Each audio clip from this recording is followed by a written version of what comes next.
Deputy Speaker of the National Assembly, Mr. Lechisa Tsenodi, Chairperson of the National Council of Provinces, Mr. Amos Masondo, Minister in the Presidency, Ms. Kumbuzjo Nchabeni, Minister of Justice and Correctional Services, Mr. Roland Lamula, Deputy Minister of Police, Mr. Castle Matali, Deputy Minister of Home Affairs, Mr. Njabulo Nzuza, Deputy President of the Supreme Court of Appeal, Justice Paula Peche, esteemed leaders of political parties, former commissioners of the IEC, Dr. Brigalia Bam, Advocate Pensi Tlakula, Ms. Togo Mpumlwana, Mr. Terry Tselani, Justice Tami Makanya, heads of our constitutional institutions, Professor David Musoma, Dr. Mbava, former senior leaders of the IEC, Professor Mandla Mqunu, Mr. Norman Duplessis, members of the Diplomatic Corps, Chairperson of the Board of the SABC, Mr. Katuchelo Ramukumba, Chairperson of the Municipal Demarcation Board, Mr. Thabo Manyoni, Director General in the Presidency, Ms. Pindile Baleni, heads of departments and directors general in our system of government, representatives of the AU here present, esteemed members of the executive, management, and staff of the Electoral Commission. Good morning, everybody. South Africa's democracy is 30 years this month on the 27th of April. As we commemorate the 30th anniversary of our democracy, it is vital to reflect on one of its abiding successes. That is, the conduct of regular, credible, free and fair elections underpinned by values of multipartism and universal adult suffrage as enshrined in our Constitution. Elections are a foundation to our electoral project. Elections foster legitimacy in governance. They foster legitimacy as well as electoral accountability. They foster political representation and macro political stability and development. They are therefore part of our national character, for without which our democratic project is nugatory. Today, we stand before South Africa and her people to affirm our readiness to conduct an election which accords with constitutional yardsticks and international norms. We give this affirmation of readiness alive to the enormity of the challenge that rests on our hands. We stand ready to assiduously ensure that we do not let motherland down, for otherwise history will have a deleterious account of our charge of this task. This, ladies and gentlemen, is our readiness report. Following the proclamation of the election day by the President, we published an electoral timetable on the 24th of February. The timetable is an important statutory instrument that guides the performance of various electoral activities. It provides cut-off times for the performance of these important electoral activities.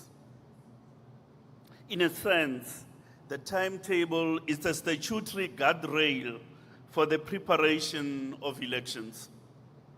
It is a guiding light for electoral preparation. Compliance to the provisions and terms of the timetable is not an option, but such compliance is peremptory for contestants, voters, and the electoral administration itself.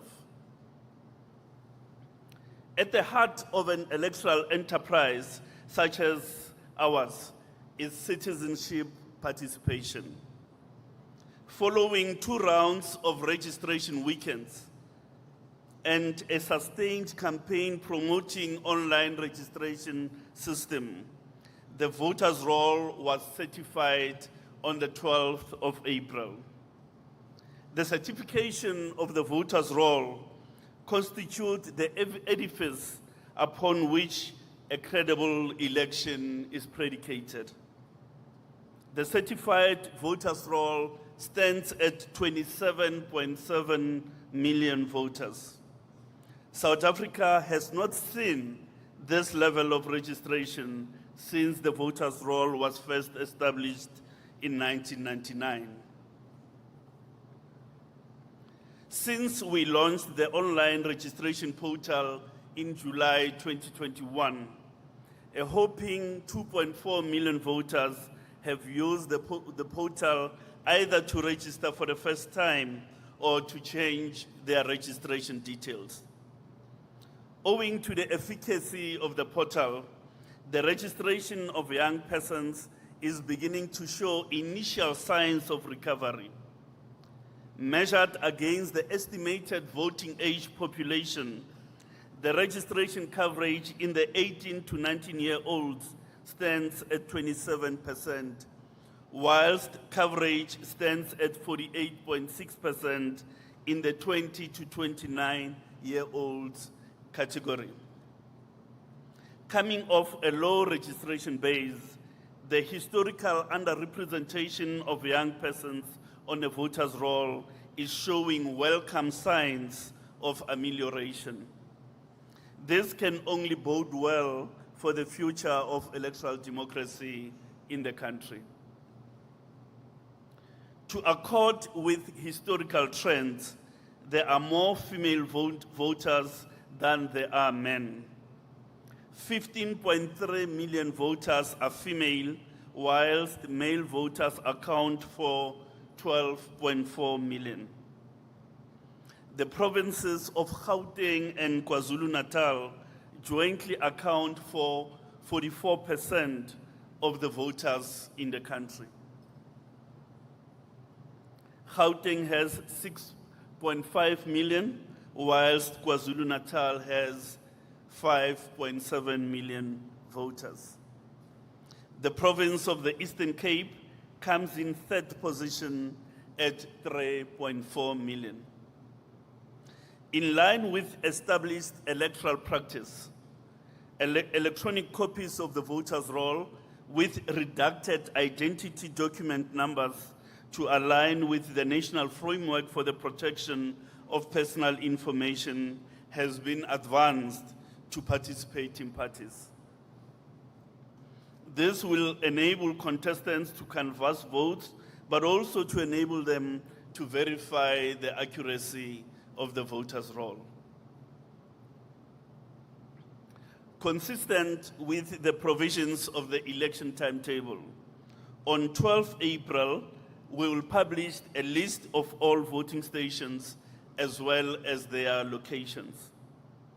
We have now grown the network of voting stations to 23,292. In ordinary terms, this means the Electoral Commission is providing a service at over 23,000 points across the country. This fact and the overriding importance of providing a consistent service at all voting stations accentuates the complexity of the forthcoming election. Voting stations are now contracted with lease agreements concluded with landlords. There are 954 temporary sites where physical infrastructure is not available. Temporary amenities are in the process of procurement to ensure that voters who do use these facilities also vote in circumstances that affirm their inherent human dignity. Hitherto, public education effort has been directed at improving registration levels. With the voters' roll now certified, the efforts will turn to balloting education. In this regard, the effort is about presenting the 3 ballots to be used in the election and what each of these represent, and the eventual translation of valid votes into the 10 legislative assemblies. Naturally, the delivery of voter education should be through multiple media.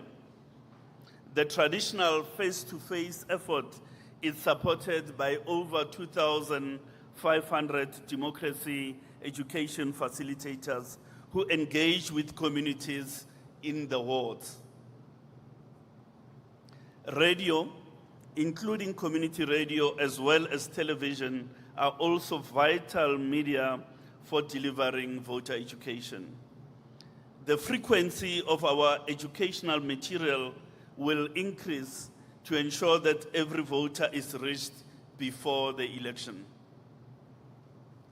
Surely, it would be remiss not to mention social media because a significant proportion of the electorate receive news and engages politically and socially on social media platforms. This, therefore, will constitute part of the mix of platforms to provide voter education and, importantly, animate registered voters for participation in the elections. Thank you very much. I was competing with the environmental element. A credible electoral framework must make provision for those who are in special circumstances. This is precisely because one's constitutional right to vote does not dissipate merely because of special circumstances. Thus, varied mechanisms to access special voting arrangements are availed to the electorate. Special vote applications for purposes of home visits and voting station visits will open on 15 April and close on the 3rd of May. Home visits are intended for those voters who are infirm or otherwise unable to travel to voting stations. Voting station special votes are for everyone who is unable to attend to their voting station on election day. Special voting will be conducted on the 2 days preceding election day. Furthermore, special votes will also be administered at diplomatic missions of the Republic. As matters stand, 58,000 voters have registered on the international segment of the voters' roll. These voters will be provided for at the diplomatic missions of registration. South Africans who are registered on the local segments of the voters' roll, but who may be temporarily absent from the Republic, have an opportunity to notify the Commission of their intended absence and the mission where they intend to cast their ballot. Such notifications must be lodged with the Chief Electoral Officer by the 22nd of April. As of today, 9,100 South Africans who are going to be outside the Republic have submitted such notifications. This special voting will happen at missions about 10 days ahead of general voting in the country.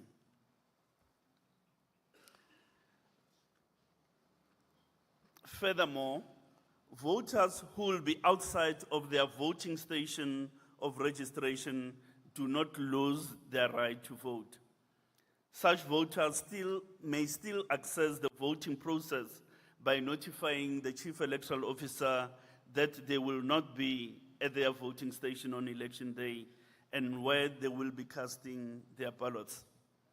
Parliament intervened in 2021 with this requirement to fortify controls in the voting process.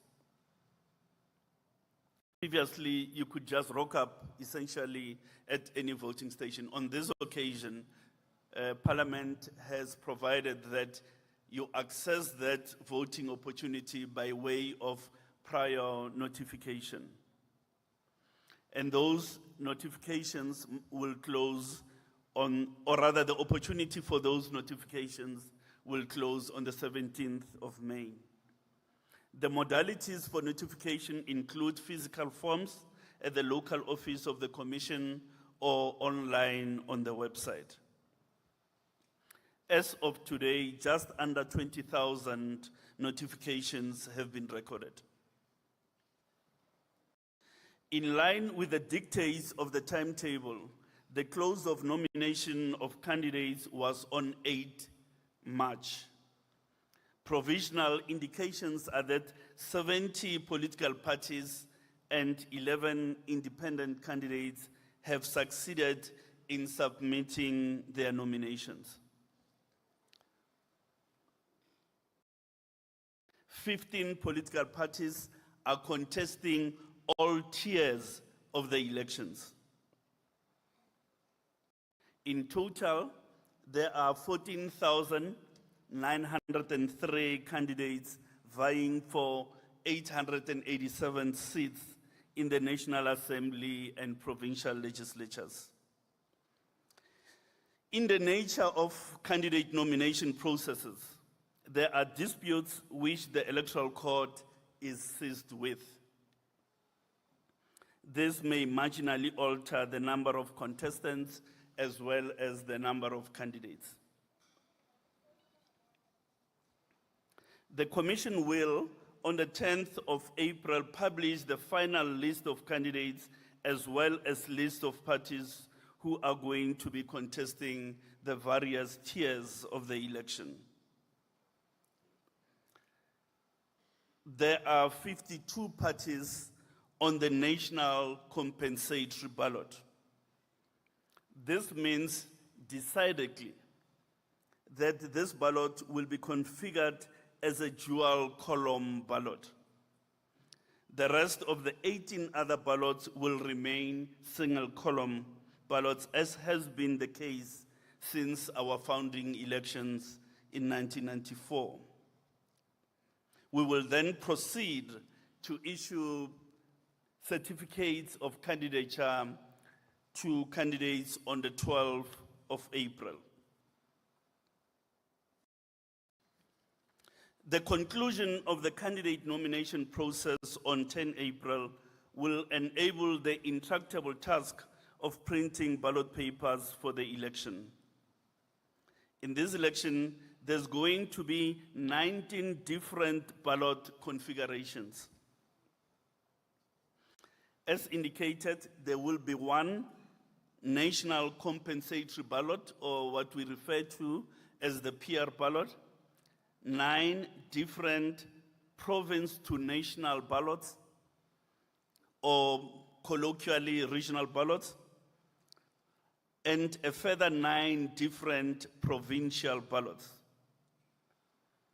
Needless to say, the ballot paper is the ultimate resource for recording the voter's choice. It must thus be produced so as to facilitate the choice of the voter rather than befogging that choice. The Commission will be printing approximately 30 million ballots for each of the 3 ballot types. This enormous task, which includes printing, stitching of the ballots into books of 100, and accurately labeling, must be completed within a 30-day window period. Over 95% of logistical supplies for the elections are already at hand. An election is obviously a logistical undertaking of serious proportions. We are thus in the process of distributing 1,873 tons of material between our different warehousing and storage facilities across the country. An election is about systems, the law and processes, as it is about people. We are in the final stages of appointing 202,000 voting officials who will discharge the responsibility of administering the electoral process in the voting stations. This staff are being subjected to a hybrid training involving online modules as well as practical modules. Cumulatively, this training endeavor is intended that staff have an appreciation of the impartial execution of their responsibility as well as competency in administering the voting process. In order to improve the quality of the counting and the completion of result slips, the Commission is instituting a new category of staff who will support the presiding officer during the counting process. The recruitment criteria for this staff is slightly different from the rest of other staff, as high levels of numeracy are mandatory. 3 such staff are being appointed for each voting station and each substation where we operate a voting center. The media remains a key cornerstone of credible flow of information during the electoral process. We implore journalists and community reporters to report truthfully, ethically, and professionally without fear or favor. Let your news items promote electoral democracy and political stability in the country. The professional and ethical conduct of those in the media is even more important in these days of disinformation, misinformation, and other digital harms. We urge political role players to respect the vital role of the media in the information ecosystem. The safety of journalists is our joint responsibility. For without a well-informed citizenry, our desired objective of a credible election is rendered a nullity.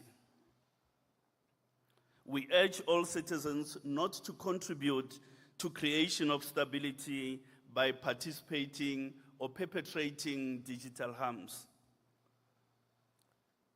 Citizens, when they participate by distributing what is not true or factual or even verified, they perpetuate disinformation on their social media accounts. It is important to know that this may cause harm to other human beings and vitiate the credibility of the electoral process. This caution is even more apt for those of us in the service of the Electoral Commission. For every word we utter and every post we place has ramification for the credibility of the electoral process. So as members of staff of the Commission, we need to be absolutely circumspect in the manner in which we use social media platforms. Except that when Arsenal has won, you may post. More importantly, political contestants must not be the generators of false information that may cause harm to the credibility of the process. In conclusion, let us collectively uphold the ideals of democracy and demonstrate our commitment to credible and transparent elections. As leaders of political parties and as citizens, let us lead by example, fostering an electoral environment characterized by trust, integrity, and respect for all. For its part, the Electoral Commission commits itself to pronounce an electoral outcome rooted in the choices of the South African voters. As with any electoral contest, the choice of the voter is paramount. And it is that choice of the voter that the Commission commits to pronounce as an electoral outcome. Ke a leboga.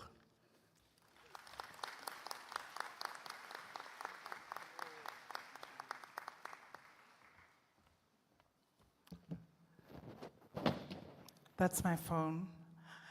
Thank you very much, CEO. When you were acknowledging our guests, we omitted one person, Deputy Judge President of the Gauteng High Court, Judge Aubrey Lidwaba. Our apologies, sir. It doesn't lessen how much we value you. With that remark, may I please invite the chairperson of the Electoral Commission, Mr. Msutu Miepa, to make his remarks. Thank you very much.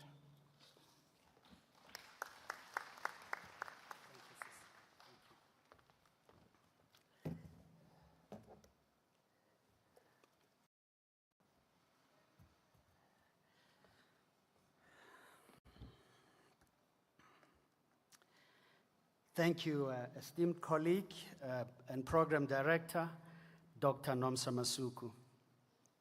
Fellow South Africans, colleagues, distinguished guests, ladies and gentlemen, please permit me to stand on the protocol as established by the Chief Electoral Officer a moment ago.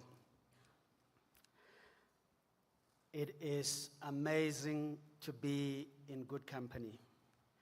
And I think every one of you this morning looks so beautiful. Today, thank you.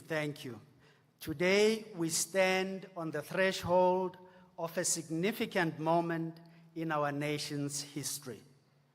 We mark 3 decades of a legacy bestowed upon us by generations of tireless leaders and ordinary citizens.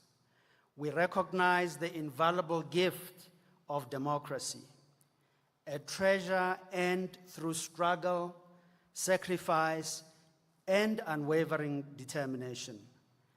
This gift demands our utmost reverence, protection, and cultivation. One of the most profound expressions of our commitment to this legacy is the conduct of regular, free, and fair elections. As the Electoral Commission of South Africa, we address you today with a sense of immense pride and yet with a greater sense of determination as we seek to ensure that the 2024 national and provincial elections remain as credible as those we have consistently delivered over the past 30 years. Our unwavering dedication to conducting quality elections has been instrumental in fostering the steady growth and confidence of our democracy here and further afield. Even amidst the challenges posed by the global COVID-19 pandemic. With freedom comes great responsibility. The Constitution affords political parties, independent candidates, and citizens the freedom to contest elections for public office. However, this freedom carries with it a significant amount of responsibilities. Our founding leaders foresaw this and enshrined these responsibilities of political parties, independent candidates, and all contestants in the elections, but joined also citizens in various statutes to keep their conduct in alignment with our pluralistic society's vision. Today's ceremony holds profound significance as we address leaders of political parties, candidates standing in these elections, and those that are represented in our various structures of political liaison. We ask them to stand tall, even as they pledge their allegiance to the code for these forthcoming elections. This code that we are going to have pledges made to provides the framework for conduct that is consistent with the vision of our democratic forebears, who envisioned a society at peace with itself and all its constituents. It is a statutory instrument for realizing free and fair elections, requiring profound political leadership in its observance and in truly living the letter and spirit of this code. As leaders, we bear the responsibility of guiding our nation towards a vision of peace and tranquility, one that will bring to our nation great success and dignity. While the leaders present here today represent a fraction of the 325 political parties contesting elections, each party, regardless of size, representation, as well as the independent candidates participating, must adhere to the code that is prescribed. They must commit to the principle of free expression and democratic debate. They must recognize the authority of the Commission in the conduct of these elections. Beyond adherence to the code, parties, candidates, citizens must alike actively promote the awareness of this code and support efforts to educate voters.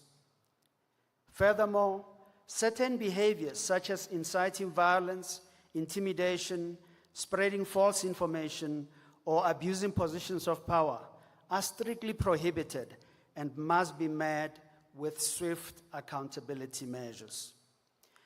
Distinguished guests, ladies and gentlemen, upholding the provisions of the Electoral Code of Conduct reinforces democratic values such as tolerance, respect for diversity, and the peaceful resolution of disputes.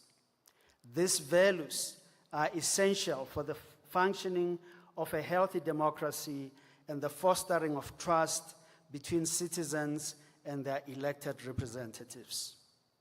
We know that political violence and intimidation can undermine the integrity of the electoral process and deter citizens from exercising their right to vote. By complying with this code, political parties and the candidates help prevent such incidents and contribute to a peaceful electoral environment that is conducive for the holding of these elections. The Electoral Code of Conduct also aims to ensure that all political parties and candidates have equal opportunity to campaign and to communicate their messages to voters. Violations of the code, such as unfair campaign practices or discriminatory behavior, can distort the electoral playing field and undermine the principles of equality in the electoral process. Adhering to the provisions of the Code of Conduct demonstrates respect for the rule of law and the authority of the electoral stakeholders, and particularly the institutions conducting elections.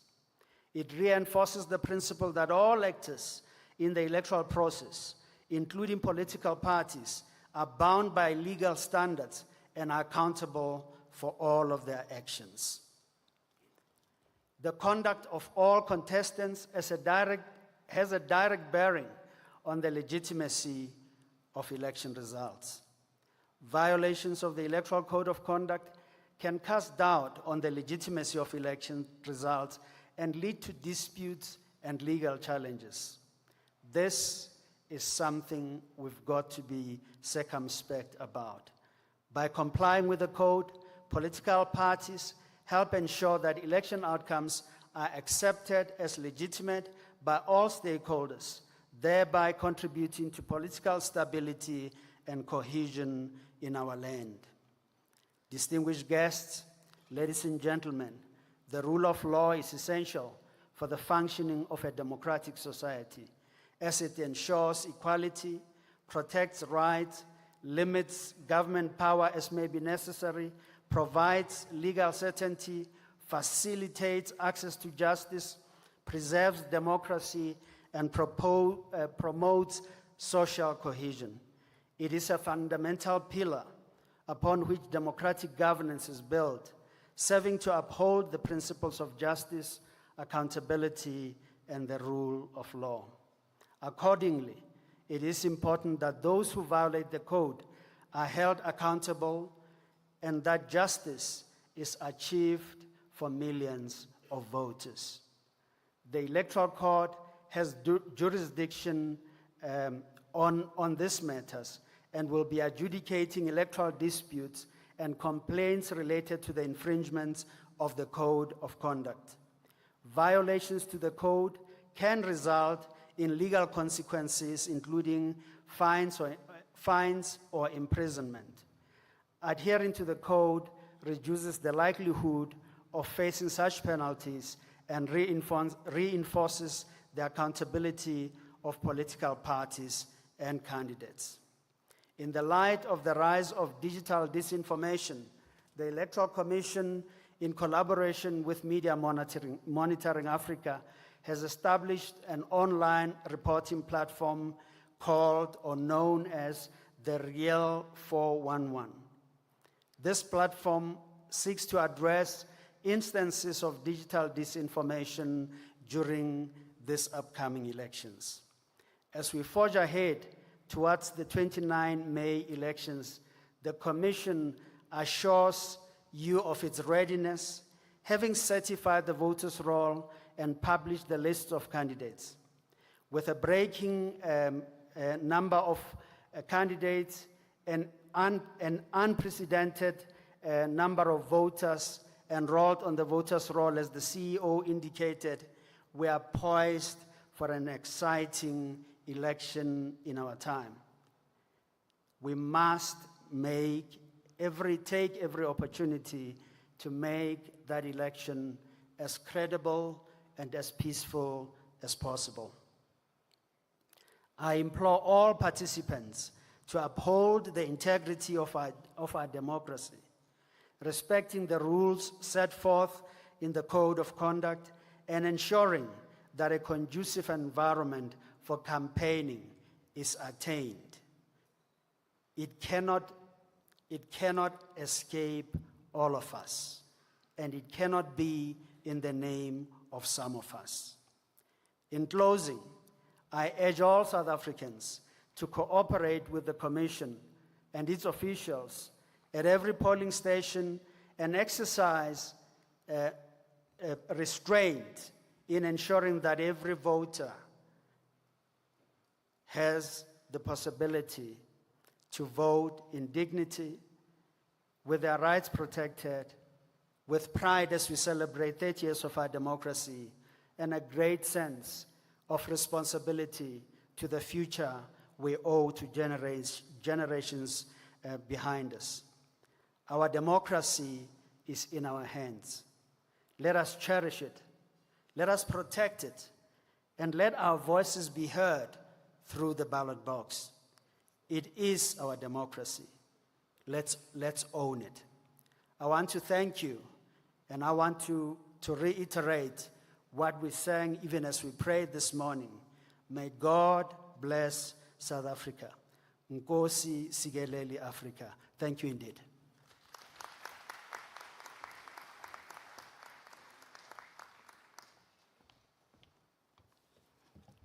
Thank you very much, Chair. To my fellow commissioners, I didn't introduce you. I hope you don't feel slighted by that omission. The nerves of quieting this august room made me forget to introduce you. Let me quickly just tell everybody who your commissioners are in case you've forgotten. The chairperson of the Electoral Commission is the one that has just vacated the podium, the lectern, and sat down. The vice chairperson of the Electoral Commission is Ms. Janet Love.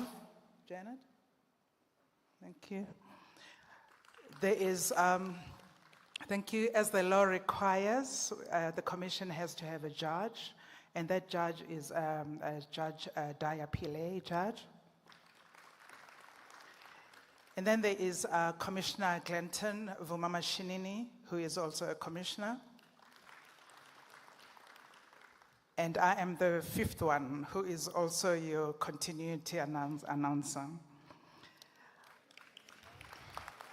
Oh, and my name is Nomsa Masugu, as they are telling me to tell you. And then, of course, the Chief Electoral Officer, you already know him, but let me not assume he's Simon Mabulo. You see him every time. You know him because he's got bloodshot eyes. He never sleeps. So there we go. That's how you know who you're dealing with. Thank you. We have taken a bit of a departure from past practice in such ceremonies because of the change in the electoral system. I have been asked to read to you the thinking behind the design of the ballot paper. It will sound a bit heavy, but it is English. I will try as best as I can to read in such a manner that you can understand. And I'm sure that our team are going to place those principles on our website should you need to refer to them. This is important, ladies and gentlemen, because it is usually a source of angst for the Electoral Commission, how we decide what the ballot paper looks like, and also how we decide who makes it on the first spot. So here we go. Section 68 of the Electoral Act provides in peremptory terms, that is not open to appeal or challenge, terms that the Commission must determine the design of the ballot papers to be used in an election. In order to guide its exercise of these broad powers, the Commission has developed a policy setting out, among others, the principles that will inform ballot design. When the Commission designs the ballot paper, its foremost occupation is how to make it as easy as possible for the voter to identify the party or candidate of his, her, or their choice. The Commission seeks to facilitate the selection of that party or candidate with confidence and to minimize the risk of miscast or spoiled ballots. How does the Commission achieve this? By doing three things, and these three things are as follows. The first is by enhancing the legibility and accentuating distinguishing features between and among political contestants on the ballot. Secondly, by using visual cues to help voters to confirm their candidate or party of choice. In ballots that have both political parties and independent candidates, the contestants will follow one another alphabetically on the basis of party name and surname, and in the case of an independent candidate. The preference of the Commission is to have parties and contestants set out one after the other in a single column. As the CEO has said earlier, this is the case with 2 ballot papers, but not 1 out of the 3. Even with the best intentions, the ballot in respect of compensatory seats, the PR ballot in the National Assembly, could not accommodate parties in a single column ballot. So, for the first time in national and provincial elections, a ballot with parties set out in double column will be in use. In order to dispel perceptions of partiality, the top spot on the ballot is determined by a draw. We are going to have the draw after I finish here. The names of the 52 parties contesting the compensatory seats in the National Assembly will be placed in a transparent bowl. It is already there. A party whose name is drawn first will be placed first on the ballot. All other parties will follow one after the other in alphabetic sequence determined by the top party. There are established instances of parties that have identifiers that are similar and appear on the ballot very close to one another and thus causing confusions. In order to help voters, we will try and separate this in the following way. In this instance, a secondary draw will be held to separate the parties while still retaining them within their alphabetic cluster. The party that draws a higher number will retain its position in the alphabet cluster, while the party that draws a lower number will be moved from its sequence in the alphabetic cluster to achieve the separation of parties. In the event that one of the parties will likely confusing identifiers wins the top spot draw, the other party with likely confusing identifiers will be moved from its sequence in the alphabetic cluster to achieve separation without the secondary draw. This logic will be repeated with ballots for the regional seats in the National Assembly and provincial legislature ballots. In English, we are going to have a draw right now, and in the event that, as a result of that draw, we have political parties that have similar identifiers, we will conduct a secondary draw.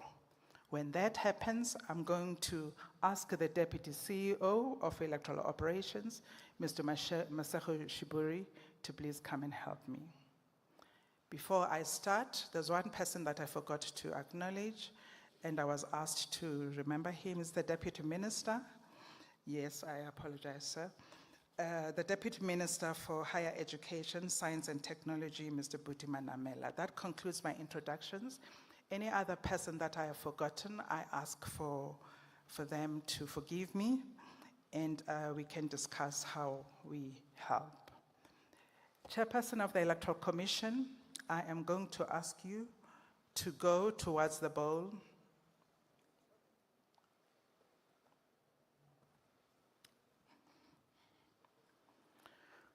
And to conduct the draw.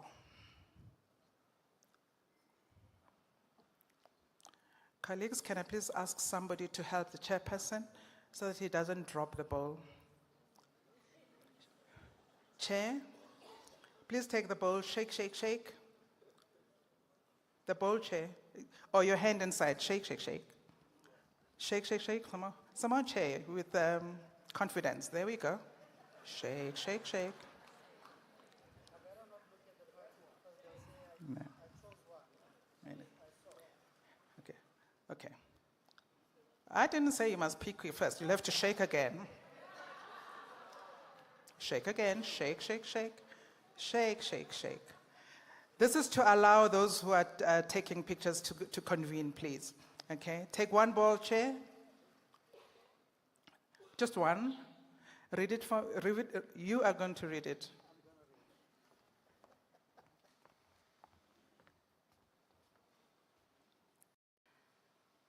This reads as follows. Independent Zaki Ahmad.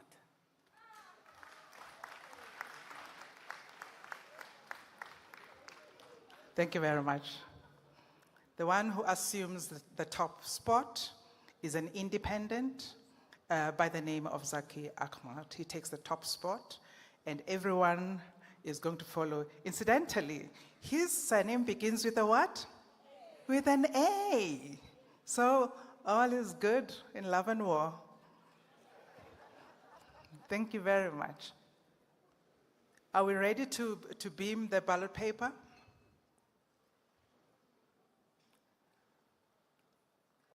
No. Talk to me, DCO.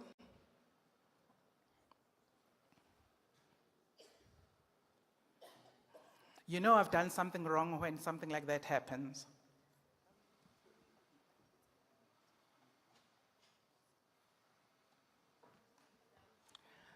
Okay. Here's the good news. Apparently, independents were not supposed to be in the bowl. So, they are in the bowl. So, Chair, I invite you to do another shake, shake, shake.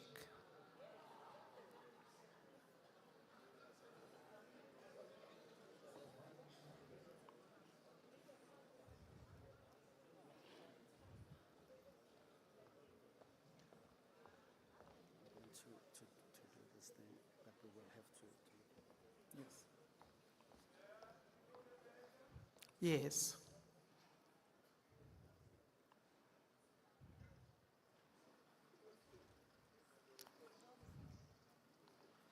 Sir, would you like to come to me?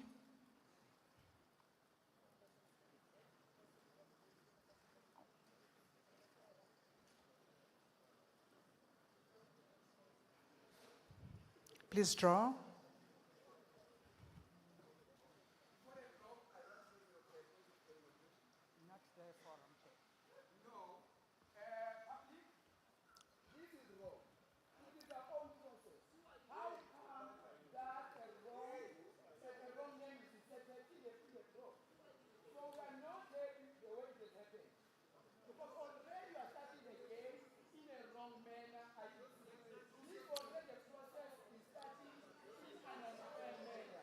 Thank you, Chair. Thank you so much, sir.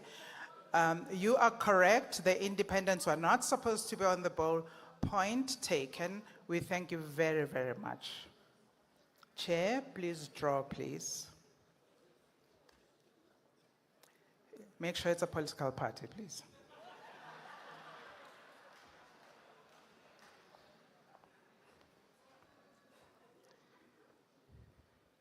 I must admit, when we are in public, and we do, I think there is no pride. We have to apologize, as I do.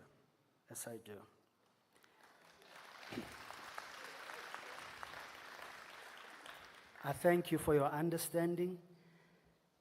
My left hand picks up A's all the time. This one reads Alliance of Citizens for Change. That's the draw.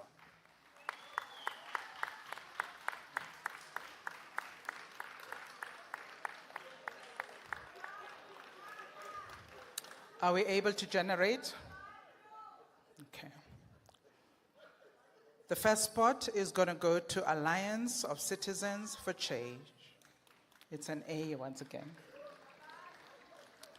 May you please generate the ballot paper? There it is. Despite the dampener, please, may I have a round of applause? There's the ballot paper.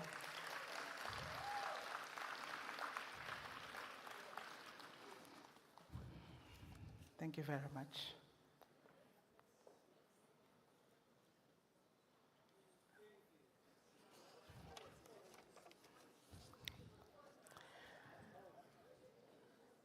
Having drawn the ballot paper, DCO, may I please confirm that we don't have political parties that have similar identifiers?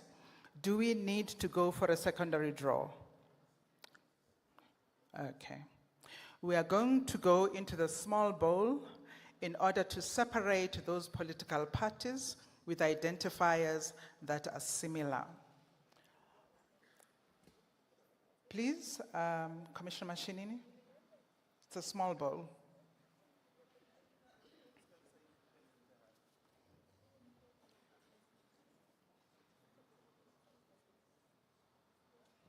The small bowl is over there.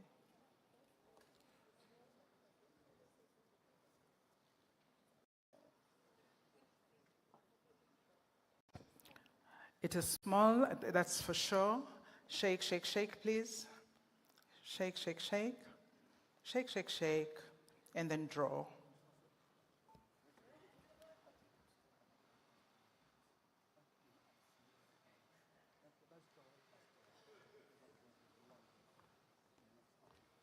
Okay, thank you.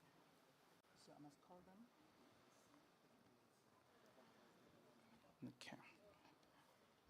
Okay. AIC and the ANC, please. May I ask you to go to the small bowl and pick a number. Whoever chooses the higher number is the one that is going to move. ANC and AIC.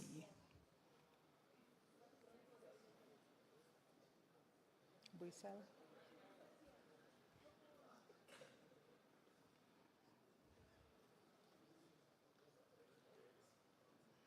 AIC and the ANC.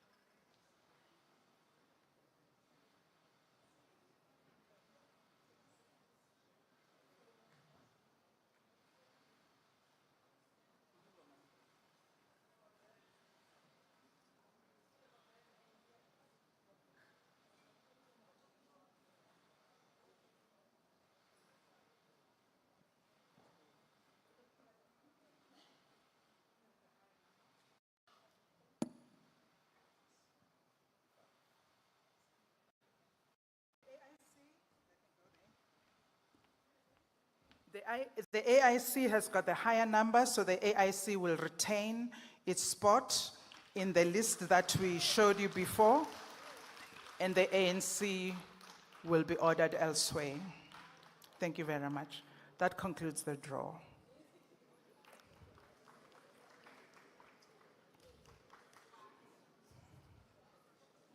Take a deep breath, and we move on to the next section. In the next session, it is the actual signing of the Code of Conduct. I'm going to invite Justice Pillay, Judge Pillay, to please take a seat over there. And I hope there's a pen for you, Judge. You've got a pen. Okay. Please, Judge, if you can go over there. I am going to call 5 political parties at a go. And if there are people that you need to take photographs, please line them up for you. And here we go. The first 5, Abantu Batu Congress. The second, Able Leadership. The third, Action Alliance.